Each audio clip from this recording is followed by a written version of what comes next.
Midi 14h, Sud Radio, la France dans tous ses états, le face-à-face. Face à face, j'allais dire, échange pertinent entre Lucas Reski que je reçois et moi-même. Lucas Reski, je dis tout simplement qu'il est le fils de Benoît Reski, qui fut un très grand journaliste que j'ai côtoyé au Matin de Paris, à l'événement de jeudi sous l'autorité de Jean-François Kahn. Un libre penseur absolu, d'une insolence terrible, mal pensant autant qu'on en peut, et politiquement très incorrect, qui n'a jamais hésité au nom de la liberté d'expression, qui est un peu le thème dont on va débattre aujourd'hui, à dire ce qu'il croyait, ce qu'il pensait et à l'assumer. Lucas Reski, vous avez publié aux éditions du Cher, chez ce cher Jean-François Colosimo, qui ne rate jamais une occasion d'enrichir le débat d'idées français, de gauche à droite. Voilà, vous analysez ce phénomène quand on est à gauche et puis on passe à droite. Alors, est-ce que c'est vraiment ne plus être de gauche lorsqu'on passe à droite? Est-ce que tous les gens de gauche sont vraiment à gauche?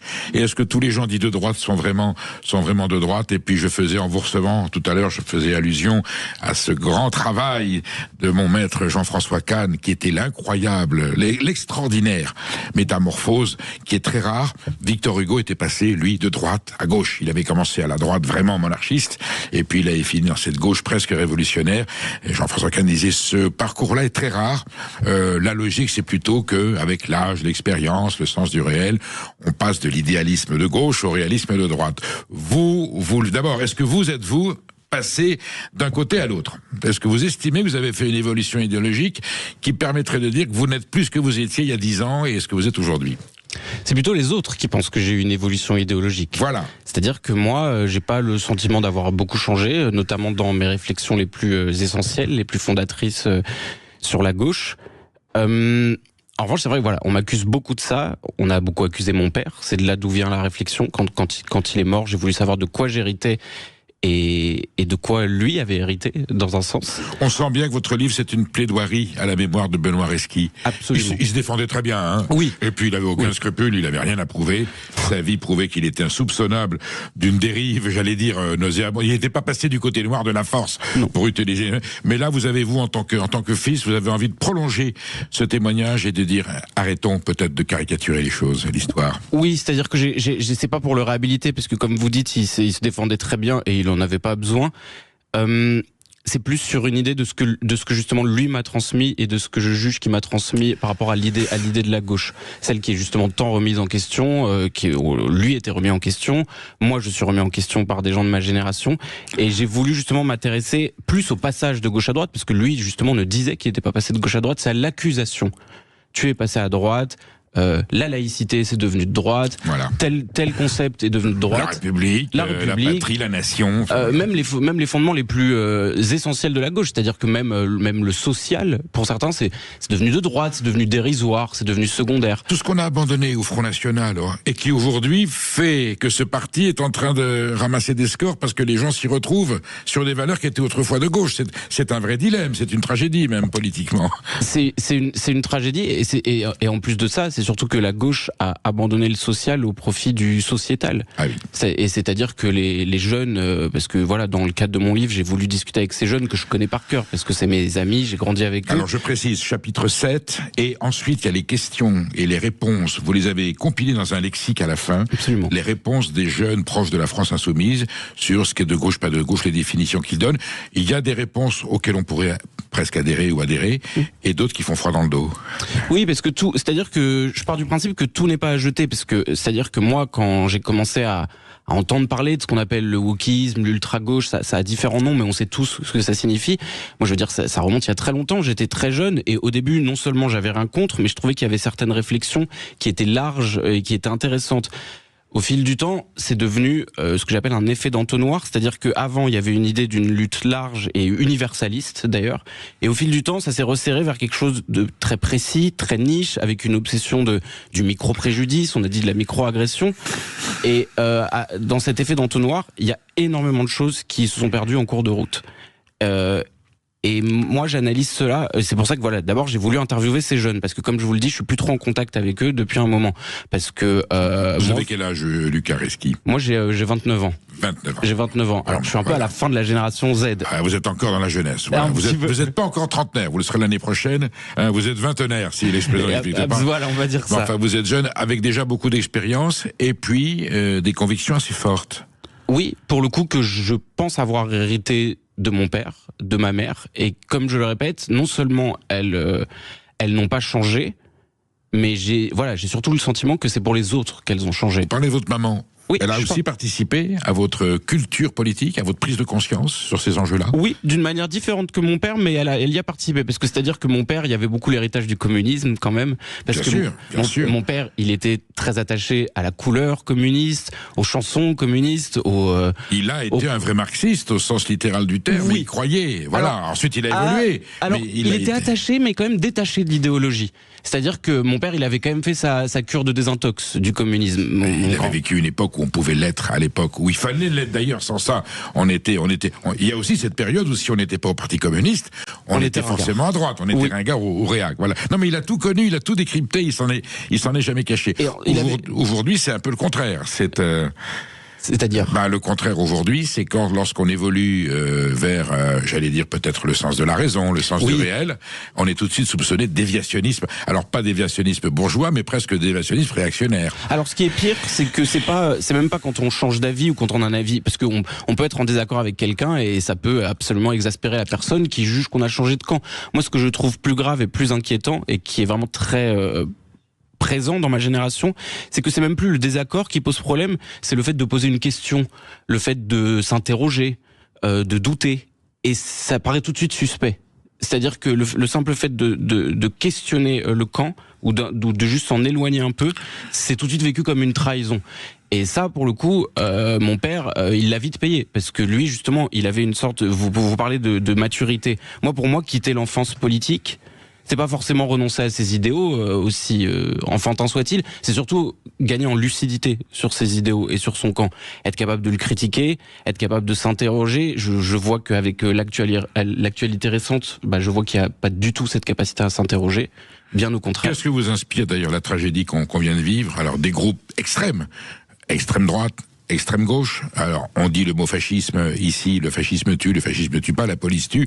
Total, il y en a un qui est resté sur le carreau, qui s'appelle, à 23 ans, qui s'appelle Quentin Durand. Vous estimez que c'est un débat gauche-droite, ça, ou qu'on est très très loin d'un débat gauche-droite tel qu'on l'a connu autrefois sur des vraies confrontations d'idées? Alors c'est intéressant que vous disiez ça, parce que pour moi, peut-être que c'est une nostalgie, mais pour moi le débat gauche-droite c'est quand même quelque chose de plus élevé que ça. C'est quelque chose où il y a une base, je le dis dans mon livre, où pour moi il y avait peut-être que c'est quelque chose que je fantasme par ailleurs. Il y a eu quelques beaux échanges dans l'histoire entre Raymond Aron et Jean-Paul Sartre.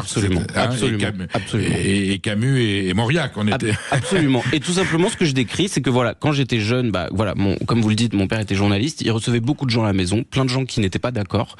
Mais il recevait tout le monde. Et il parlait à tout le monde, j'en témoigne. Et il parlait gentiment. Je me souviens des confrontations avec des gens qui étaient à l'aîné, il en parlait gentiment, presque de façon pédagogique, et puis ensuite, advienne que pourra. Il avait beaucoup de tendresse, parfois il avait presque plus de tendresse pour ses adversaires que pour ses amis. Et je n'ai jamais entendu, peut-être qu'en privé, dire con, salaud. Il était toujours dans l'argument vraiment politique. Jamais. Ensuite, je peux vous l'assurer, c'est pas des choses qu'il pensait. Mon père, il était contre la haine. En 2007, il a écrit un livre sur Sarkozy. Il ne supportait pas que le camp de la gauche déverse sa haine comme ça. Et pourtant, il n'était pas très fan de Sarko. Il aimait pas le lynchage. Non, et voilà, il ne supportait pas ça. Et aujourd'hui, il serait dingue de voir ce jeune frappé à terre avec il faut le dire, un coup de pied qui lui est porté au visage, qui est vraiment un coup de pied pour tuer. Il ne supportait pas cette haine et je ne la supporte pas non plus. Et même les altercations à l'Assemblée, s'il les voyait aujourd'hui, je pense que ça le révolterait, la violence de ton. Ça le consternait. Mais il ne supportait pas ça, et donc moi d'abord ce que je vois dans cette séquence, c'est la haine, et ce que je vois de pire, parce qu'en fait le forum de jeunes LFistes que je décris dans mon livre, j'ai développé une petite addiction, j'y vais régulièrement pour voir ce qu'ils disent sur l'actualité, parce que c'est quand même des gens cultivés avec une certaine manière de penser. Ils vous accueillent, ils échangent avec vous quand vous êtes là. Non. Le cadre, c'est-à-dire que dans le cadre de mon livre, j'ai quand même un petit peu caché ce que je faisais. Parce que si je leur avais dit texto quel était l'objet du livre, avec notamment une critique, ça aurait bloqué. Ça aurait bloqué. Et le questionnaire qui est en annexe de mon livre que j'ai publié sur le forum, et très orientés, et je leur ai plus ou moins fait croire que voilà, que c'était quelque chose qui allait dans leur sens.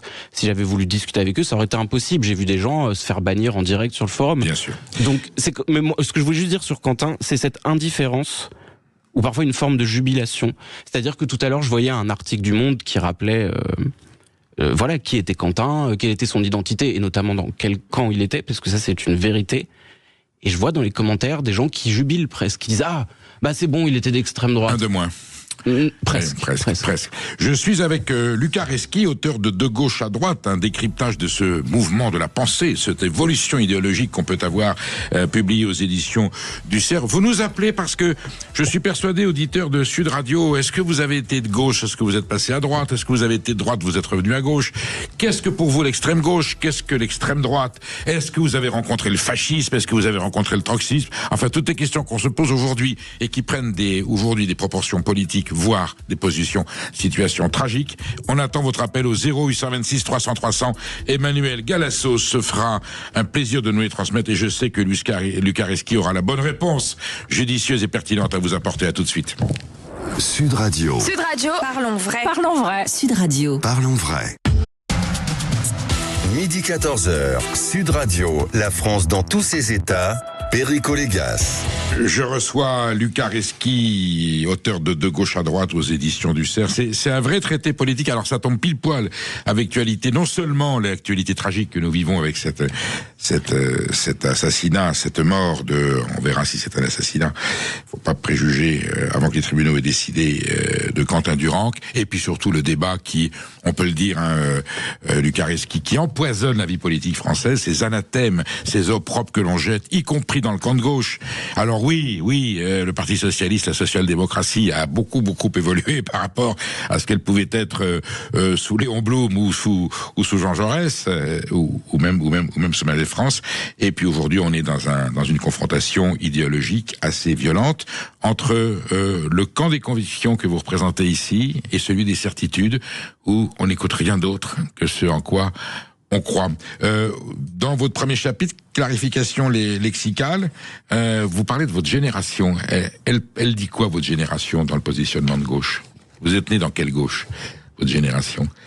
Je suis né dans ce qu'on a appelé la génération Z, comme j'ai dit tout à l'heure, mais ce que je... Ça, vous l'assumez, il n'y a pas de problème. Ah oui, non, il n'y a pas de problème. Il n'y a aucune honte à avoir de sa modernité. Enfin, je veux dire, il y a un moment où c'est quand même normal que les générations soient différentes de la précédente. Moi, ce qui me gêne particulièrement dans la mienne, et c'est en ça que je définis ce que j'appelle du wokisme, parce que je n'avais pas d'autres mots pour la définir, c'est... l'annihilation de toute possibilité de réflexion au sein du groupe. En plus, moi, je suis quelqu'un d'un peu peureux, c'est-à-dire que 10 personnes, pour moi, c'est déjà une meute. Donc, je me suis pas senti... On est que deux, là, ça vous va pour l'instant? Entre nous, ça va. Non, je vous organiserai un meeting un jour, si vous voulez, avec à l'Autre-Cadéron, on verra. Je serais terrorisé. C'est-à-dire que 10 personnes qui sont d'accord, qui ont le même catéchisme, pour moi, c'est déjà une meute. Donc, c'est-à-dire que quand, à 16 ans, moi, je situe ça au moment, je sais pas si vous vous souvenez de l'affaire Leonarda, sous François Hollande. Très bien. Il y a eu des manifs étudiantes, comme il y en a toujours eu, et sauf que ce que j'ai vraiment senti et qui n'existait pas avant, c'était l'incapacité de réflexion. C'est-à-dire, il y avait une doctrine à suivre et c'était impossible de s'en détacher. Et c'est là que moi, j'ai commencé à avoir une divergence avec ce que j'appelle ce mouvement de pensée. Parce que même s'il a aucune incarnation... C'est quoi le wokisme? On l'entend sous toutes les sauces. Pour vous, comment vous le vivez, le wokisme? C'est un résumé, c'est un raccourci, c'est une facilité? Alors d'abord c'est un récit qui vient des États-Unis. Ensuite je pense qu'il a été adapté aux questions françaises, notamment sur la laïcité, notamment sur une histoire qu'on peut avoir avec certains pays, l'Algérie, etc. Donc c'est vraiment quelque chose qui est devenu français. Et moi comment je le définis, notamment dans mon livre, pour moi c'est des idéaux de gauche qui ont mal été transmis par la génération précédente qui a ses responsabilités et qui ont ensuite été tordus et parfois même retournés. Contre les gens qui avaient tenté de le transmettre, notamment la laïcité et le féminisme. Je pense que c'est des concepts qui ont été très mal expliqués, qui ont été présentés comme des évidences à ma génération. On leur a juste dit sois féministe, ne sois pas raciste. C'est des choses qui, quand elles sont balancées comme ça, sans philosophie, sans portée historique, ça ne veut rien dire. Vous le dites dans votre livre, je vais vous le faire dire à vous. Ça sert qui d'avoir tordu la laïcité, le féminisme, de les avoir récupérés sur d'autres? À qui profite cette déviation? Ça sert d'abord l'extrême gauche. Ça sert d'abord Jean-Luc Mélenchon qui a su récupérer ces jeunes, qui a su devenir leur papa parce qu'il n'en avait pas. Vous le regrettez, hein, parce que vous reconnaissez que c'est quelqu'un qui a eu un rôle important dans la nouvelle gauche française. Non seulement je le regrette, mais j'en veux aux gens qui se sont laissés dévorer par lui. Parce que je veux dire là, on en est arrivé à un point entre les alliances, les compromissions, où vraiment, je le décris comme ça dans mon livre, l'ogre Mélenchon a complètement bouffé la gauche. Qu'il n'a pas toujours été. Vous reconnaissez qu'à un moment donné, il a porté une gauche républicaine moderne, audible, et tout d'un coup, il bascule. Alors moi, quand j'étais jeune, j'entendais pas tant parler de lui que ça. Hein. Je préfère le dire parce que je vois les gens le décrire comme une grande figure de gauche. Pour moi, ça n'en a pas spécialement été une. Et c'est vrai que quand je vois ces extraits vidéo où on découvre un Jean-Luc Mélenchon très laïcard et tout, je dois vous dire que je suis assez consterné. Mais il dit lui-même qu'il s'est trompé. Hein, on reprend des passages où il est normalement on n'est pas couché, oui, où il défend la laïcité corps et âme, à bec et ongle, en disant que toute personne qui conteste la laïcité est plus ou moins un pro-fasciste, et il dit on a le droit de se tromper, c'était une erreur d'analyse. Là, voilà quelqu'un qui a vraiment changé et qui a vraiment renié ses idéaux. C'est-à-dire que, moi, j'ai jamais changé sur ces questions. Lui, apparemment, oui. On a Claude Lukareski, on a Claude qui nous appelle de Perpignan. Bonjour Claude. Bonjour et merci Perico Légas et bravo pour l'invitation de Lukareski. Moi, je voulais simplement ajouter à tout ce qu'il a dit. D'abord, je lirai son livre, je vais l'acheter et je le lirai parce que moi, je me souviens du livre de son père pour Sarkozy, l'homme que vous aimez haïr. Voilà. Et ce que je voudrais dire, c'est qu'en fait, non pas son cheminement, mais l'explication de l'état de sa pensée, pour moi, c'est une illustration, mais par le haut, de la phrase qui dit toujours si à 18 ans t'es pas de gauche, c'est que t'as pas de cœur, et si à 50 ans tu l'es toujours, c'est que t'as pas de cerveau. Je veux dire, lui, il a un cerveau et son père en avait un, et je le félicite. Claude Lukareski me citait la phrase avant de prendre l'antenne. C'est incroyable comment les grands esprits se rencontrent. Alors vous vivez la situation actuelle comment? Dites-nous, vous avez plutôt été de gauche, je pense, ou pas forcément? Non, vous voyez, moi mes parents étaient communistes, donc je suis né dans un berceau de gauche, mais j'ai fait des études d'ingénieur très matérielles et très très physiques, très scientifiques, très autres, et donc assez vite quand même je me suis aperçu que derrière tout ça, dès que les premières contestations sont sorties de l'Union soviétique, pour moi la gauche m'a quitté, et effectivement je me suis engagé, moi j'ai fait les campagnes de Sarkozy, etc. Donc si on appelle ça être de droite, oui je suis de droite, mais j'en ai pas honte et ça me va bien. Mais vous auriez pu être un bon électeur et un bon militant de gauche si c'était resté plus conforme à vos valeurs, si je crois comprendre. C'est-à-dire que oui, mais si vous voulez, moi j'ai été quand même dans le culte de l'effort parce que mes congénères, en fait, c'est ceux qui ont bâti le viaduc de Millau, c'est des gens comme ça, des travailleurs. Et donc, moi, si vous voulez, il n'y a pas d'égalité dans la nature. Et moi, ce qui me gêne sur la gauche, dans la gauche, c'est la prééminence qu'on donne à l'égalité. Moi, je suis pour l'égalité des chances, mais pas l'égalité des résultats. Il y a une obligation de moyens, mais il n'y a pas d'obligation de résultats pour l'égalité. Les choses sont claires. C'est bien dit, Claude Lukareski. Est-ce que cette vision du monde explique aujourd'hui qu'il y a des gens de gauche qui se sentent plus à gauche et qui sont malheureux? Absolument, parce que ce que dit monsieur, c'est que s'il a quitté il dit pas qu'il a quitté la gauche, il dit c'est la gauche qui m'a quitté. Il est né dans la gauche et c'est la gauche qui nous a quitté. C'est ça. Et donc je pense que c'est encore une fois une question de repères. De valeurs, parfois même de figures de la gauche qui ne se transmettent pas, et à chaque fois sont diluées dans le temps et se perdent complètement. Et donc, je veux dire, vu les valeurs que vous prenez, monsieur, ça m'étonne pas que vous ne les retrouviez plus dans la gauche et que du coup vous ne vous retrouviez plus. Et ça, et justement ce passage, parce c'est comme ça dont il est question, ce passage d'une gauche dite classique, dite traditionnelle, à une droite un peu plus républicaine, c'est quelque chose qu'on observe de plus en plus. Moi, je connais beaucoup d'électeurs de gauche qui sont très intéressés par Retailleau. Pas parce que c'est forcément leur tasse de thé de base, mais surtout parce qu'ils ne se retrouvent plus à gauche et qu'ils se sentent orphelins de ça. Et que les principes républicains auxquels ils sont attachés, ils les retrouvent plus que dans le camp inverse. Alors, il y a un tournant dans l'histoire de la gauche social-démocrate française. C'est cette analyse de Terra Nova, vous en parlez d'ailleurs, et tout d'un coup, Terra Nova... Puis je vais résumer brutalement, vous allez me rectifier, Lucas Reski. Terra Nova dit « Le peuple commence à mal voter ». C'était les premiers résultats de ces masses prolétariennes qui allaient vers Jean-Marie Le Pen, puisque leur souffrance, leur détresse était plus entendue à leur idée par le Front National que par les partis de gauche.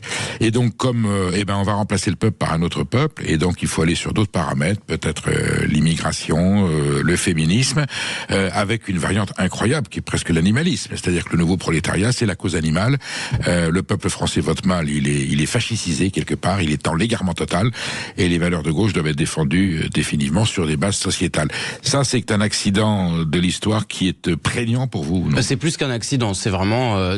pour le coup, je pense que ce genre de discours, c'est vraiment quelque chose qui vise, je sais pas quel est le but de Jean-Luc Mélenchon, mais qui en tout cas abîme la gauche de manière Il porte ce discours, vous estimez ou non, aujourd'hui, lui ? Oui, Jean-Luc Mélenchon... Il va même jusqu'au voile. Le voile est un signe de prolétariat qu'il faut défendre, d'une classe opprimée, et que le combat de gauche aujourd'hui, ça serait de défendre les gens qui portent le voile. C'est ça, et surtout qu'avant d'avoir trouvé des nouveaux damnés et des nouveaux opprimés, Jean-Luc Mélenchon, il y a surtout énormément de mépris pour des gens qu'il aurait dû défendre. Je le cite dans mon livre, c'est ce que François Ruffin rapporte, c'est oui, pas de moi. À fait. Il dit, voilà, Jean-Luc Mélenchon, il dit que les habitants d'Hénin-Beaumont sont obèses et sont des alcooliques, et qu'il faut s'en foutre. Donc déjà, il y a un énorme mépris pour des gens qui étaient normalement, qui attendaient des choses de la gauche, qui ont pu attendre des choses de la France insoumise, parce qu'encore une fois, Jean-Luc Mélenchon... S'il a vraiment dit ça, et visiblement il l'a dit, c'est terrifiant. Mais écoutez, ça fait un moment que c'est sorti. Il a jamais nié avoir dit ça, et et je pense qu'on peut faire confiance à François Ruffin sur la question. François Ruffin, il l'a dit lui-même quand il était encore plus ou moins allié à Jean-Luc Mélenchon. Quand il allait faire campagne, il montrait pas la photo de Jean-Luc Mélenchon parce que c'est devenu un repoussoir, et que ces gens-là savent que Mélenchon les déteste et les méprise. Et donc moi je trouve que d'abord il y a cette phrase terrible qui abîme la gauche, et ensuite effectivement on peut se soucier de certains combats, on peut se soucier des gens en banlieue, mais en faire absolument les nouveaux opprimés, et surtout au-dessus de tout, parce que c'est aussi ça que je dis, c'est qu'on a beaucoup parlé d'intersectionnalité. Jean-Luc Mélenchon ne prononce pas ce mot, mais voilà, les jeunes parlent beaucoup d'intersectionnalité. C'était censé être une espèce de nouveau universalisme, de convergence des luttes. Ça s'est avéré être une hiérarchie des luttes, avec effectivement en premier, en haut de la pyramide, cette idée que le vote musulman, le vote en banlieue, sont les nouveaux damnés de la terre, et qu'il faut les défendre à tout prix. Vous êtes de gauche, vous êtes de droite, vous avez peur d'extrême droite, vous avez peur d'extrême gauche. Il faut dénoncer aujourd'hui cette fracture sociale, idéologique qui divise le pays. Où sont les ennemis de la République, de la liberté, de la laïcité? Est-ce qu'ils sont à l'extrême gauche, à l'extrême droite? Est-ce qu'ils sont à droite ou à gauche? Vous voyez, je vous fais toutes les options, auditeurs et auditrices de Sud Radio. Appelez-nous, parce que je suis persuadé que vous avez non seulement des questions à poser, mais une analyse pertinente à nous soumettre. Emmanuel Galasso attend votre appel au 0826 300 300. À tout de suite. Sud Zeta, Perico Légas. Je reçois Benoît Reski, auteur de Gauche Lucas, à droite. Je suis le fils de Benoît. J'étais sûr que j'allais la faire. Excuse-moi Lucas, voilà, j'étais sûr que j'allais la faire parce que j'ai quand même tellement votre papa en tête. Donc Lucas Reski est de Gauche à droite, un décryptage passionnant, précis et pointu de l'évolution idéologique d'un être humain qui passe de gauche à droite. Et est-il vraiment passé de gauche à droite? Et j'allais vous poser la question, Lucas. Le terme socio-traître existe depuis les années 20, depuis les années 30. Les socialistes sont toujours accusés, de collaborer avec le capitalisme, alors qu'il y avait que les marxistes communistes qui tenaient la doxa. Les socio-traîtres, ils n'ont jamais été aussi nombreux qu'aujourd'hui. Alors dans la tête de la France insoumise, il n'y a plus que ça. Le terme de trahison, aujourd'hui, commence où à gauche? À partir de quand on trahit les idéaux de gauche, quand on se dit soi-même de gauche? C'est une bonne question, parce que comme vous avez dit, d'abord c'était une espèce de mantra, de tactique politique. On cherche toujours des traîtres, même à droite, d'une certaine manière. Aujourd'hui, non seulement il revêt un sens beaucoup plus simpliste, mais en plus c'est-à-dire que ça s'est inséminé dans les relations des gens de gauche entre eux. C'est plus seulement quelque chose de militant, c'est même c'est quelque chose on dit à son ami, on dit à son amoureux que c'est un traître. Et aujourd'hui, ça revêt plus quelque chose de moral que tactique à l'époque. C'est-à-dire qu'on a un traître. On a un traître parce qu'on a un avis divergent, on a un traître parce qu'on se pose des questions sur le 7 octobre, on a un traître parce que il y a 10 000 raisons d'être un traître. Et pour vous parler du Parti Socialiste, c'est vrai que le Parti Socialiste c'est devenu mais l'allégorie de ça pour eux. Parfois, il y a des raisons, c'est-à-dire que par exemple sur leurs alliances avec Macron, c'est des choses qui peuvent s'expliquer. Est-ce qu'on a droit au pragmatisme pour l'intérêt collectif? Voilà. Est-ce que pour le bien général d'un pays comme la République française, on a le droit de temps en temps de faire une entorse ou une concession à ses valeurs pour qu'il y ait une cohésion qui fasse du bien au pays? Est-ce que ce discours est audible? Non, pas du tout. Non. Parce que douter, c'est déjà une défaite pour eux. Alors, ça, c'est Lucas Reski qui parle, ou c'est l'intégriste de gauche qui pourrait être? Vous voyez, c'est ça.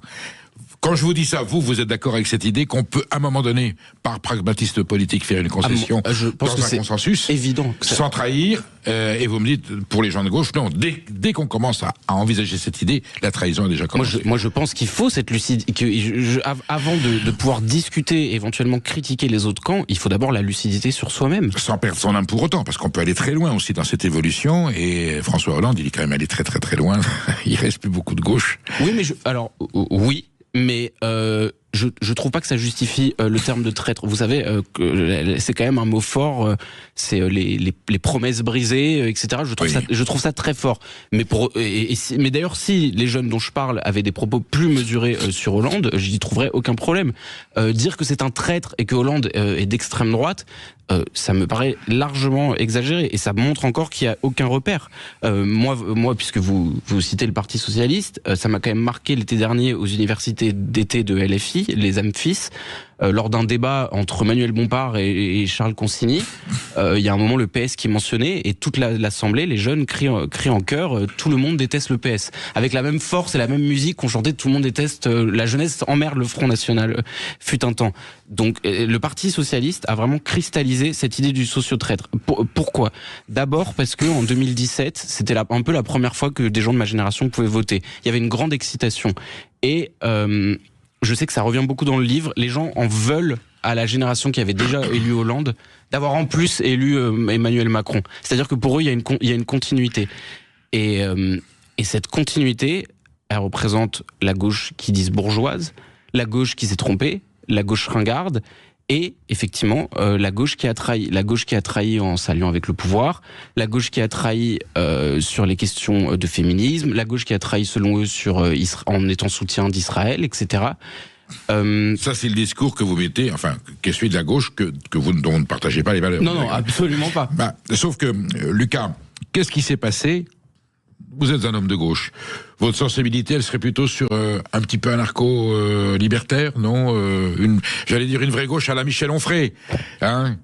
Je vous compare pas à Michel Onfray, mais je dis que vous ne vous reconnaissez pas. Aujourd'hui, je dis que je me reconnais dans mon père. C'est vraiment ce que je me suis rendu compte. En tout cas, pas dans la social-démocratie de ce qu'elle est devenue, ni dans le Parti communiste légitime. Et Fabien Roussel et François Ruffin sont des gens parfaitement respectables, dans lesquels beaucoup de gens de gauche, finalement, aujourd'hui, se reconnaissent. Non, je vous demande, qu'est-ce qui s'est passé entre 1981, la victoire de Jospin en 97, la victoire de Hollande, et les 1,72% d'Anne Hidalgo à l'élection présidentielle? Où est-ce qu'il est passé ce peuple? Où est-ce qu'il est passé? Alors, d'abord, il faut le dire, parce que même si j'ai tendance dans mon livre à un peu défendre le Parti Socialiste et certains de ses députés... Et vous le faites très bien, parce qu'il mérite d'être défendu. Alors, mais il est arrivé... Je le fais un peu à contre-cœur. Je parle de la valeur, socialiste française. Voilà. Oui, mais alors le fait de vraiment devoir défendre le Parti Socialiste comme je le fais, parce que notamment sur le forum, on lit des horreurs et des inepties là-dessus, je le fais un peu avec amertume et à contre-cœur, parce qu'il faut dire, et ça mon père l'avait vite identifié, que c'est quand même un parti qui a produit du vide depuis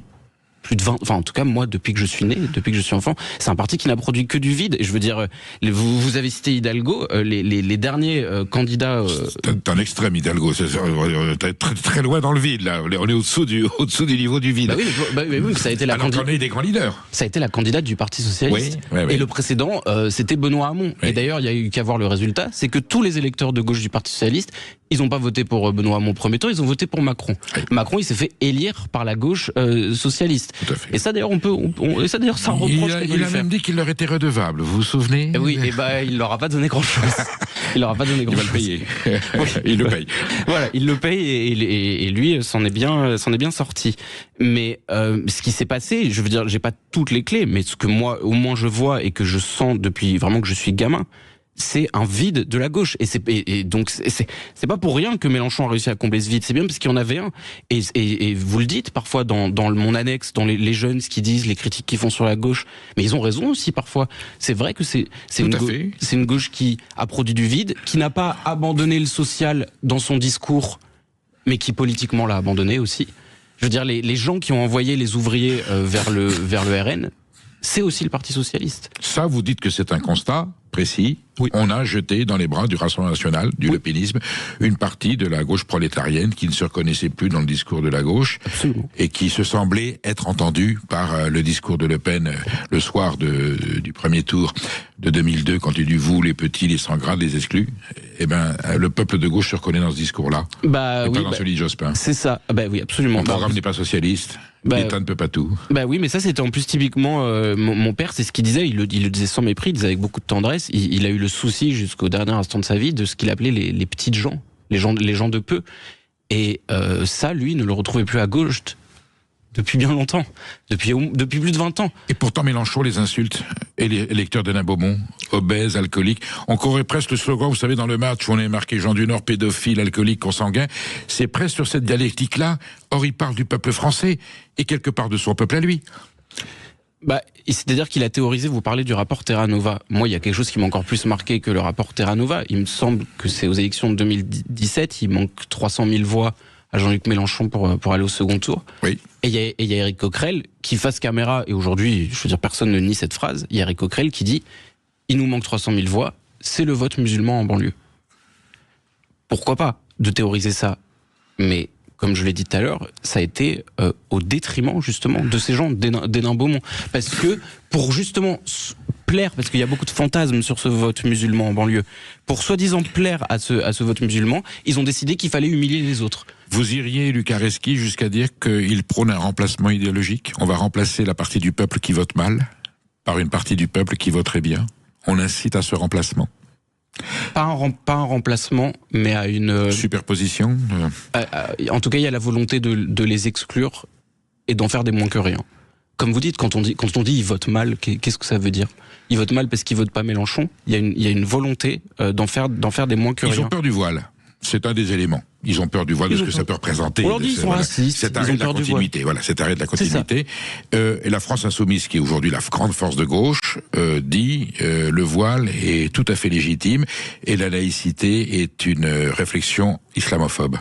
Alors, vous partagez cette idée? Alors carrément, le mot qui est revenu dans mon enquête sur ces jeunes, c'est que la laïcité est une domination. Et dans les cas les plus extrêmes, on va vous dire que c'est un produit d'une réflexion blanche et qui est destiné à notamment descendre et exclure de la société en particulier les populations musulmanes. L'islam n'est pas une soumission, mais la laïcité est une domination. Absolument, intéressant. Absolument. C'est ce que je vous dis, c'est-à-dire que les repères républicains, les repères de la gauche sont totalement retournés et tordus. Mais Lukareski, aujourd'hui vous êtes en souffrance quand même ou non par rapport à ça, parce que vous avez des valeurs de gauche, vous aimeriez quand même qu'il y ait une gauche française, j'allais dire rationnelle, courageuse, lucide, qui réponde aux attentes du pays, et elle est très fracturée. On a la France insoumise qui elle-même est une coalition de sensibilités différentes parce qu'entre Mathilde Panot et François Ruffin il y a un écart, et puis ensuite on a le Parti communiste avec Fabien Roussel qui essaie d'exister, les écologistes qui pèsent lourd, Madame Tandelier vous en parlez, Marine Tandelier, et puis ce pauvre Parti socialiste autour d'Olivier Faure. Elle est tristounette, la gauche à laquelle vous rêvez. Elle est tristounette, et plus que de se sentir orphelin sur le point de vue électoral et de figure, moi là où alors souffrance je sais pas, mais là où j'ai une vraie blessure et un vrai regret, c'est qu'effectivement depuis le début de ce mouvement, de ce courant de pensée, qui encore une fois n'a aucune incarnation, j'ai effectivement perdu, je dis dans mon livre que j'ai perdu la parole, parce qu'en fait je n'ai plus aucun espace de débat, du moins avec les gens de mon âge. Je vais vous la redonner dans quelques instants. On prendra Bernard qui nous appelle de Font-Romeu, et puis on répondra à cette question: est-ce qu'il faut rester triste à gauche, ou est-ce qu'on peut avoir des raisons d'espérer une gauche souriante, rayonnante, qui apporte des vraies questions, des vraies réponses de gauche à des questions de gauche. À tout de suite, vous restez avec nous, et vous nous avez, si vous avez encore envie d'intervenir, vous nous appelez au 0826 300 300. Sud Radio. Sud Radio. Parlons vrai. Parlons vrai. Sud Radio. Parlons vrai. Midi 14h, Sud Radio, la France dans tous ses états, Perico Légas. Je reçois Lucas Reski, fils de Benoît Reski, pour ceux qui ont connu cette gauche, j'allais dire, qui était pertinente et courageuse. Je dis pas qu'elle l'est plus, mais elle a bien changé, qui a écrit de gauche à droite, cette mutation, l'extraordinaire métamorphose, et ce que ça devient, et comment on désigne les gens qui passent de gauche à droite. La question, sont-ils vraiment passés à droite? C'est aux éditions du Cerf. Et nous avons Bernard qui nous appelle de Font-Romeu. Bonjour Bernard. Oui, bonjour Perico, bonjour Sud Radio, bonjour à votre invité ainsi qu'aux auditeurs. Voilà, moi je m'appelle Bernard et j'ai 75 ans et c'est sûr que j'ai vécu dans un environnement communiste et voilà, et petit à petit la vie m'a fait changer de bord. Voilà, maintenant si vous voulez que j'oscille entre Reconquête, le RN, voilà, je le dis franchement. Ah, vous avez fait une grande évolution. Oui, c'est la vie qui m'a indiqué tout ça. Vous savez, on a toujours entendu dire que la droite produit et la gauche consomme. Et voilà, c'est un dicton, je l'ai vu. Vous savez, j'ai été directeur de station de ski. J'ai participé à des grèves à l'époque en Savoie. Vous voyez, on défendait le personnel. Moi, le premier, et je me suis aperçu que ça suivait pas derrière. J'ai vécu des milices pour mettre de l'ordre pendant les piquets de grève. Enfin, ouais, voilà. Donc tout ça, ça m'a un peu orienté, vous voyez. Bernard, il n'y a qu'une seule...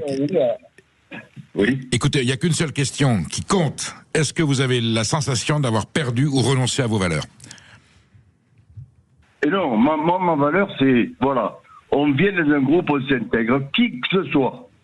On se lève le matin, on a des projets d'amitié, de travailler, de produire et de s'inscrire dans la société en respectant les uns les autres. À partir de ce moment-là, de ce diktat, ça fonctionne partout. Vous voyez, et ça n'a plus. Et puis surtout, de la conscience, du respect des autres, justement par sa place qu'on prend et ce qu'on rayonne autour de soi. Et ce que je vois maintenant, je reviens à Jean-Luc Mélenchon. Pourquoi Jean-Luc Mélenchon se radicalise et devient de plus en plus un tribun, je veux dire, voire négatif? Pourquoi? Parce qu'il ratisse large. Il a envie d'avoir le pouvoir. Personne ne comprend qu'il veut le pouvoir. Donc il ratisse large et c'est pour ça qu'il tombe dans toutes ces déconvenues graves. Hein. Il a des jeunes qui le suivent parce que, bon, il y a des jeunes qui de toute façon, de là au milieu, il y a beaucoup de gens, si vous voulez, qui ne connaissent pas la vie. Hein, et qui travaillent pas. Il y a beaucoup, vous savez, j'ai vécu les gilets jaunes et je les ai abandonnés au bout d'1 an. Pourquoi? Parce que j'ai vu qu'il y avait des trains de savate au milieu, des gens qui profitent. Il n'y a pas d'ordre dans ce pays, il faut de l'ordre. Voilà. Et l'ordre, il sera que quand, je veux dire, il y aura une personne qui va donner l'ordre. C'est malheureux, mais il y a trop de partis, il y a trop, j'ai vraiment la colère contre ce qui s'est passé contre ce jeune Quentin, voyez. Pourquoi? Parce que depuis le temps que je dis qu'il y a trop de politique à l'université, les directeurs, ils ont la trouille. Pourquoi? Parce qu'ils ont des pressions. Voilà, c'est tout. Il y a beaucoup de gens dans ce pays qui sont payés pour ce qu'ils ne font pas. On a compris votre message, Bernard. Il est bien celui que soulève Lucas dans son livre. Voilà, vous êtes vous aussi dans une réflexion, dans une souffrance, on le sent bien. Et pourtant, vos valeurs, j'allais dire, de ce que vous êtes, un travailleur français, restent intactes. Lucas Reski, la souffrance de Bernard, sa détresse, vous l'avez rencontrée, vous la comprenez?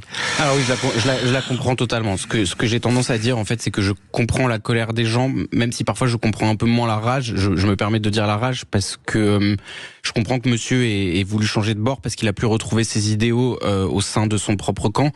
Moi, par contre, à titre personnel, ce que je défends et que je défendais aussi pour mon père, c'est l'idée de ne pas passer par rage à l'ennemi, avec des grands guillemets. En fait, c'est le dicton, l'ennemi de mes ennemis sont mes amis. De pas tomber dans le piège. De pas tomber dans le piège. En tout cas, moi, je refuse que, parce qu'on me dit que je suis un droitard, je refuse de tomber dans le piège et en plus, je veux pas leur laisser ça. C'est un peu puéril, c'est un peu immature, je veux pas leur laisser ça. Mais ce que vous dites m'interpelle, monsieur, parce que, pour le coup, je comprends vraiment la souffrance. Et ça me fait penser, c'est un livre qui m'a beaucoup accompagné, au cours de mon écriture, ça me fait penser au Démon de Dostoïevski, parce que dedans, il y a une phrase qui dit tout de comment on peut se sentir quand on est rejeté de ce carcan social que peut être la gauche. Vous voulez nous la lire? Oui, je veux bien. Allez-y, Lucas, lisez-nous cette citation de Dostoïevski à l'antenne, ça va faire formidable. Vous ne pouvez pas savoir quelle tristesse et quelle colère s'emparent de votre âme quand une idée que vous-même, saintement, vous vénérez depuis longtemps, est reprise par des incapables qui viennent l'exhiber à d'autres imbéciles comme eux, l'exhiber dans la rue, et que vous la retrouvez soudain dans un marché aux puces, méconnaissable, souillé, présenté sous un jour absurde, de biais, sans proportion, sans harmonie, hochet d'enfants stupides. Ah, et on y est. On y est. Alors, avec, dites-nous avec en la quoi cette tristesse phrase... parce que c'est la tristesse et la colère. Voilà. C'est la tristesse et la colère de voir que ce qui nous a d'abord amené dans un camp et un héritage, c'est ces raisons mêmes qui fait qu'on doit le quitter. C'est-à-dire qu'on a des idéaux forts. Je suis sûr que monsieur a des idéaux forts pour avoir rejoint le camp communiste et sur les ouvriers et les travailleurs. C'est ce que j'ai entendu dans son discours. Et vient un moment où, quand notre camp change totalement, avec beaucoup de colère, beaucoup de mélancolie, on est parfois obligé de le quitter. Ou alors d'en être exclu. Lukareski, la citation de Dostoïevski a suscité l'appel d'auditeurs. Il y a Nicolas qui nous appelle de Bois-la-Pierre en Occitanie. Bonjour Nicolas. Bonjour Perico. Alors. Bonjour à tous les deux. Non, moi je disais que simplement, j'ai pas l'impression que c'est moi qui ai changé. Moi je suis resté géostationnaire sur un échiquier politique qui lui a glissé. Vous voyez ce que je veux dire ? Oui. Et alors, moi, j'avais des valeurs. Mes valeurs, elles sont restées à peu près les mêmes. C'est des valeurs qui feront que j'aurais été un électeur PS, quelqu'un de social-démocrate. Sauf que, si vous voulez, tout ce qui est justice sociale, tout ce qui est... ça m'a fait me décaler vers quelque chose qui est plus à droite. Je me sens un peu plus centriste, avec la notion aussi que je ne pourrais pas revoter pour un parti qui pactise avec le diable, à savoir LFI, qui à mon avis n'est pas moins redoutable que le Rassemblement National, si ce n'est plus, mais ça c'est encore un autre débat. Mais en tout cas, aujourd'hui, quand je vois que aux législatives, quelqu'un comme Glucksmann, qui est profondément raisonnable, qui inspire confiance, s'allie au deuxième tour avec LFI, dont on connaît le projet de haine, parce que à LFI on a beaucoup de haine en fait. On cherche sur la haine et le chaos, et c'est ça qui rassemble. Plus encore que les origines, c'est la haine, voilà. Et donc moi, je peux absolument pas me reconnaître dans cette partie-là de l'échiquier, quoi. D'accord. Lukareski, est-ce que vous trouvez que la haine a gagné aujourd'hui le discours de gauche de façon nocive? En tout cas, on le voit avec l'actualité. Ce qui est sûr, c'est que là, avec l'actualité chaude, comme on dit, l'actualité d'aujourd'hui, la mort de Quentin Derenc, là, on la voit totalement. Moi, ce que je dis, c'est que ce manque de... Parce que, encore une fois, vraiment, j'invite les gens de gauche, tous les gens de gauche, à se questionner de pourquoi, depuis plus d'un siècle, il y a ces questions de traîtres, il y a ces questions de gens qui ne se retrouvent plus dans la gauche, parce que voilà, moi, quand j'ai interviewé des gens de votre génération, monsieur, qui sont pas de la mienne, les gens me disent « Ah, mais moi, je connais ça, c'est déjà comme ça dans les années 60 ».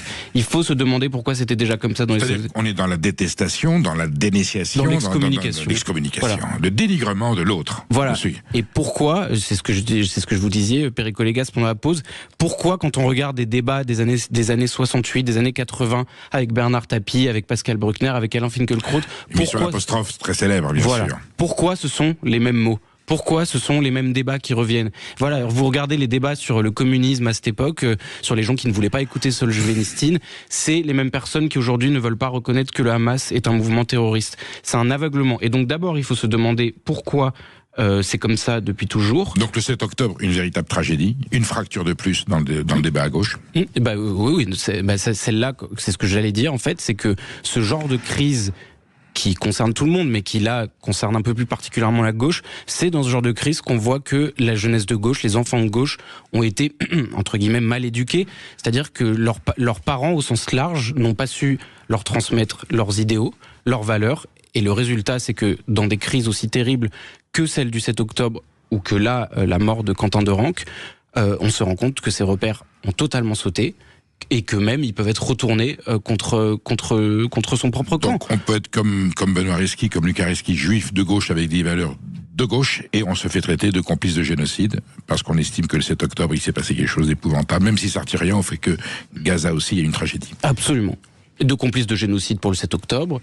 Là, en l'occurrence, j'ai débattu avec personne du sujet, mais je sais très bien ce qu'on me dirait sur ce malheureux Quentin, que le soutenir, lui faire hommage, c'est suspect, et que bon, de toute façon, c'était un fasciste d'extrême droite, et qu'il n'y a pas à le pleurer.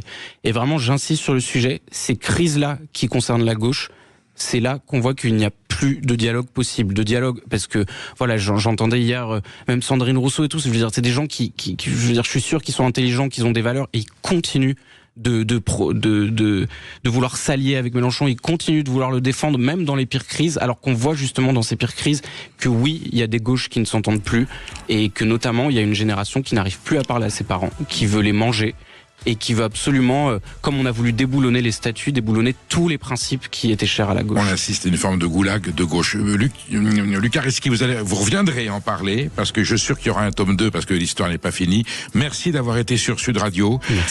Notre débat a été passionnant, et vous voyez, les auditeurs ont réagi, parce qu'ils se sont tous sentis à un moment donné concernés. Je vous donne rendez-vous à demain, et là je vous laisse en compagnie de Brigitte Lahaye pour des sujets plus attendrissants certainement que le débat de la gauche et de la droite.